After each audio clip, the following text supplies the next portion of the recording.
ಪುನರಾವರ್ತನೆ ಮಾಡೋದಕ್ಕೆ ಇಷ್ಟಪಡ್ತಿಲ್ಲ. ನಾನು ಹೇಳಬೇಕಾದ್ದೇನು ಅಂತ ಹೇಳಿದ್ರೆ, ಮನೆಯದಾಗಿ ಜನವಳ್ಳಿ ಸರ್ ಹೇಳಿದ್ರು, ಚರಿತ್ರೆಯನ್ನು ನಾವು ಇದು ಮಾಡಬೇಕಾದ್ರೆ ಜನಪದ ಕೂಡ ನಾವು ಗಮನಿಸಬೇಕಾಗುತ್ತೆ. ನಾನು ಒಂದು ಸಣ್ಣ ಸಡಕನ್ನು ಮಾತ್ರ ಇಲ್ಲಿ ಹೇಳಿ 1 ನಿಮಿಷ ಅಥವಾ 2 ನಿಮಿಷ ನನ್ನ ಮಾತನ್ನು ಮುಗಿಸಿ ಮತ್ತು ಬೇರೆ ಅವಕಾಶ ಕೊಡ್ತೀನಿ. ನಾನೇನು ಹೇಳಲಿಕ್ಕೆ ಹೊರಟಿದ್ದೇನೆ ಅಂತ ಹೇಳಿದ್ರೆ, ದೀಪಾವಳಿ ಹಬ್ಬ, ನಮ್ಮ ದೀಪಾವಳಿ ಹಬ್ಬ ಏನಿದೆಯಲ್ಲ, ಅದು ನಮಗೆ ಸಂಭ್ರಮದ ಹಬ್ಬ ಅನ್ನೋದಕ್ಕಿಂತ ಮುಖ್ಯವಾಗಿ ಅದು ನಮಗೆ ಸಂಸ್ಮರಣ ಹಬ್ಬ ಕೂಡ, ಸ್ವಾಭಿಮಾನದ ಹಬ್ಬ ಕೂಡ. ಯಾಕೆಂತಂದರೆ ನಮ್ಮಲ್ಲಿ ಹಲಿ ಅಂತ ಒಂದು ಸಂಪ್ರದಾಯ ಇದೆ. ಹಲಿ ಅಂತ ಹೇಳಿದ್ರೆ ಅದು ರಂಗೋಲಿ ಅಲ್ಲ. ದೀಪಾವಳಿಯಲ್ಲಿ ತುಳಸಿ ಕಟ್ಟೆ ಎದುರಿಗೆ ಸೇಡಿಯ ನೀರಿನಲ್ಲಿ, ಸೇಡಿ ಅಂತ ಇದೆ, ಗುಡ್ಡದ ಸೇಡಿ ವೈಟ್ ಇಂಗ್ಲೆಕಾಯಿ ಕೈ, ಅದು ಬಳ್ಳಿಗಾಗುತ್ತೆ. ಇಂಗ್ಲೆಕಾಯಿ ಕೈ ಸೌತ್ ಹಾಗೆ ಮಾಡಬೇಕಾದ್ರೆ ಚುಳಿಸ್ಕೊಂಡು ನಾವು ಗೋರಿ ಅಂತ ಅದು ನಾವು ಸ್ನಾನ ಮಾಡಬೇಕಾದ್ರೆ ಗೋರಿ ಮೀನಿರುತ್ತಲ್ಲ, ಅದು ಮೀರಬೇಕಾದ್ರೆ ನಾವು ಆ ಹಿಂಡ್ಲೆಕಾಯಿಯನ್ನು ಬಿಡ್ತೇವೆ. ಬಿಟ್ಟು ಅದರೊಳಗೆ ನಾವು ಒಂದು ಕೈಯ ಬೀಜವನ್ನು ಮಾಡಿ ಮತ್ತು ಹಾಗೆ ಆ ದೊಡ್ಡ ಹಿಂಡ್ಲೆಕಾಯಿಯನ್ನು ನಮ್ಮ ಮನೆಯ ಮೇಲ್ಗಡೆ ತೆಗಿತೇವೆ. ಅದು ಯಾಕೆ ಹೇಳ್ತೇವೆ? ನಮ್ಮಲ್ಲಿ ಒಂದು ನಂಬಿಕೆ ಇದೆ. ನಮ್ಮ ಬಲಿಚಕ್ರವರ್ತಿ ಅನ್ನೋದು ಅಪ್ಪಟ ನಮ್ಮವನು ಅನ್ನುವಂಥ ಒಂದು ವಾದ ಇದೆ. ಮತ್ತು ಜನಪದ ಕಥೆಗಳು ಮತ್ತು ಅದರ ಇತ್ತೀಚೆಗೆ ನಾನು ಸಂಗ್ರಹ ಮಾಡಿದ್ದೇನೆ, ಅದು ಪುಸ್ತಕ ಕೂಡ ಬರ್ತಾ ಇದೆ. ಅದರಲ್ಲಿ ಬಲೀಂದ್ರನನ್ನು ಆರತಿ ಮಾಡಬೇಕಾದ್ರೆ ಮಹಿಳೆಯರು ಬಲಿಚಕ್ರವರ್ತಿಗೆ ಅಥವಾ ಬಲೀಂದ್ರನಿಗೆ ಆರತಿ ಮಾಡ್ತಾರೆ. ಆರತಿ ಮಾಡುವಾಗ ಅದರಲ್ಲಿ ಪೂರ್ತಿಯಾಗಿ ಹಾಡುಗಳು ಬರ್ತವೆ. ಈ ನಮ್ಮ ಬಂದೇರಾಯ ಇದನ್ನು ರಾಕ್ಷಸರು ಮಾಡುವುದು ಜನಪದ ಶೈಲಿಯಲ್ಲಿ ಹಾಗೆ ಬರ್ತಾ ಹೋಗ್ತದೆ. ನಾನು ಅದನ್ನು ನಿಮ್ಮ ಕ್ರಾಂತಿ ಕೊಡ್ತಾ ಅಂದರೆ ಏನು ಹೇಳ್ತಾರೆ ಅಂತ ಹೇಳಿದ್ರೆ, ಬಲಿಚಕ್ರವರ್ತಿ ನಮ್ಮವನು, ನಮ್ಮ ಮೂಲ ಪುರುಷ ಬಲಿಚಕ್ರವರ್ತಿ ಆಯಿತಾ.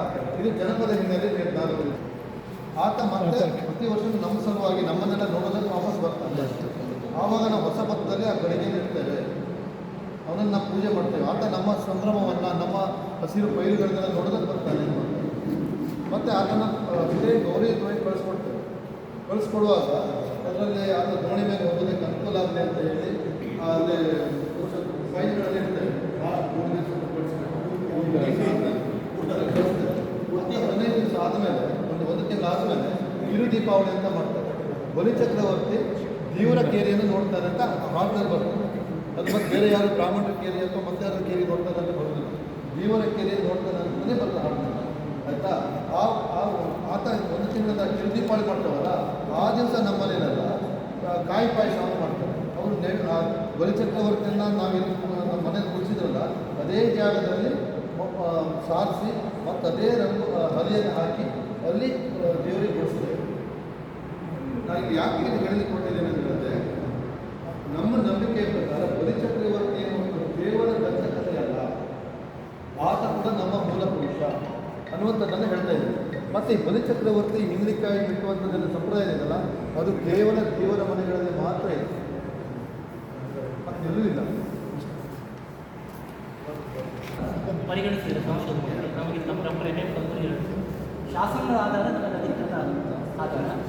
ಹಾಗಾಗಿ 64 ಶಾಸನಗಳಲ್ಲಿ ದೇವರ ಉಲ್ಲೇಖ ಆಗುತ್ತೆ.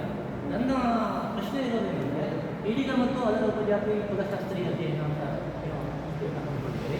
ಕುಲಶಾಸ್ತ್ರೀಯ ಅಧ್ಯಯನವನ್ನು ಮಾಡಬೇಕಿದ್ರೆ ಒಂದು ವೈದಿಕ ಸಂಸ್ಕೃತಿಯವರು ಗೋತ್ರ ಹೇಳ್ತಾರೆ, ಇವರು ಅವೈದಿಕರು ಅಥವಾ ಅನಾರ್ಯರು. ಬಳಿ ಸಂಪ್ರದಾಯ ಇದೆ ನಮ್ಮಲ್ಲಿ, 25ರಿಂದ 30 ಬಳಿ ಇದೆ. ಅದರಲ್ಲಿ ಬೇರೆ ಬೇರೆ ಬಳಿಗಳಿದೆ. ಬಳಿ ಅಂದರೆ ವಂಶ, ಗುಡ. ಜೊತೆಗೆ ಈ ಕುಲಶಾಸ್ತ್ರ ಅಧ್ಯಯನವನ್ನು ಮಾಡಬೇಕಾದ್ರೆ ಈ ಮುಖ್ಯ ವಿಚಾರಗಳು ಬಂದು, ಎರಡನೇದಾಗಿ ಈಡಿಗ ಮತ್ತು ಉಪಜಾತಿ ಅಂತ ನೀವು ಇದನ್ನು ಟೈಪ್ ಹಾಕೊಂಡಿದ್ದೀನಿ. ಜಾತಿ ಮತ್ತು ಉಪಜಾತಿಗಳಲ್ಲಿಯ ವ್ಯತ್ಯಾಸ ಇದೆ.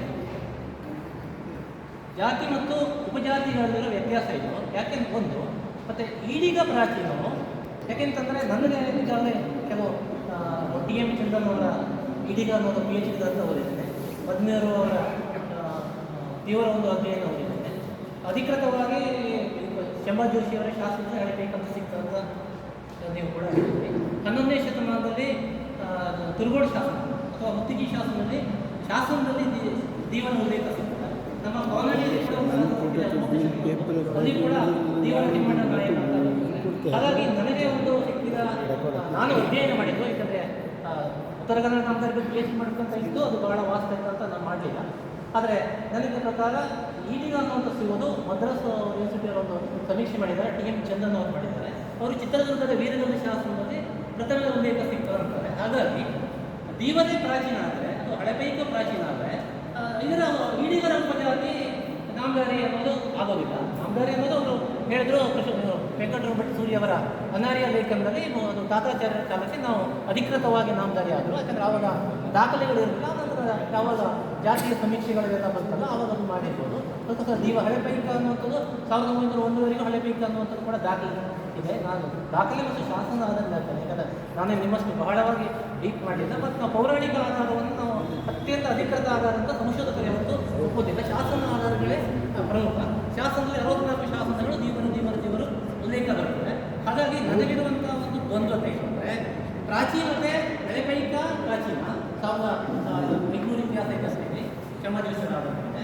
11ನೇ ಶತಮಾನದಲ್ಲಿ ದೇವರ ಉಲ್ಲೇಖ ಸಿಗ್ತದೆ, ಹಳೆಬೈಕ ದೇವರ ಉಲ್ಲೇಖ ಸಿಗ್ತದೆ. ಈಡಿಗರ ಪ್ರಾಚೀನತೆ ಚಿತ್ರದುರ್ಗ ಶಾಸ್ತ್ರದಲ್ಲಿ ಅಂತ ಅವರು PhD ಗ್ರಂಥದಲ್ಲಿ ಹೇಳಿದ್ದಾರೆ.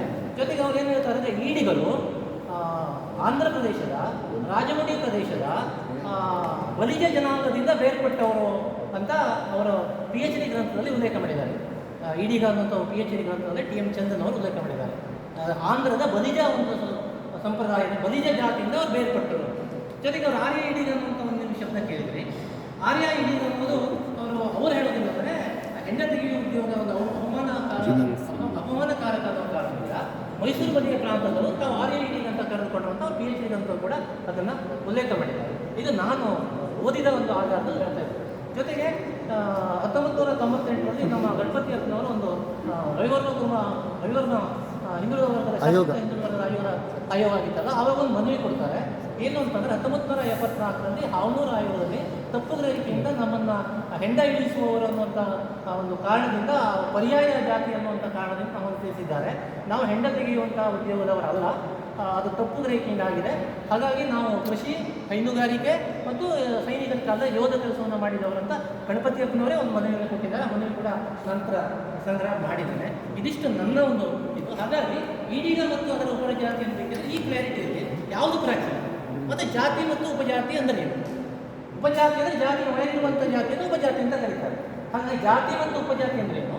ಈಡಿಗ ಪ್ರಾಚೀನವೋ ದೇವರ ಪ್ರಾಚೀನವೋ?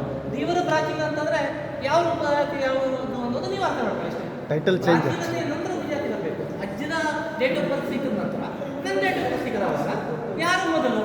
ಇದು ನನ್ನ ಕೇವಲ ನಾನು ರಿಸರ್ಚ್ ಓರಿಯೆಂಟೆಡ್ ಮಾಡ್ತಾ ಇರೋದು.